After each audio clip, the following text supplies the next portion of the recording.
Jacobabad report Zafar Imrani. Jacobabad में सहाफत के आलमी दिन के मौका पर जैकबाबाद में PFUJ के मरकजी कॉल पर सीनियर सहाफी अरशद शरीफ के कातलों की गिरफ्तारी के लिए जैकबाबाद यूनियन ऑफ जर्नलिस्ट्स की जानिब से एहतजाजी मुजाहरा किया गया।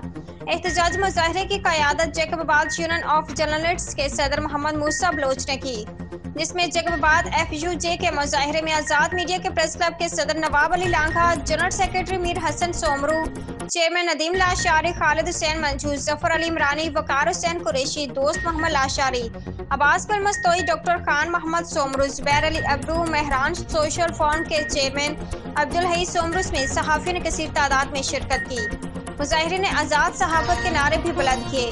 मुजाहिरीन ने मुतालबा करते हुए कहा कि हम आला हुकाम से मुतालबा करते हैं कि सीनियर सहाफ़ी अरशद शरीफ के कातलों को गिरफ्तार करके कड़ी से कड़ी सजा दी जाए।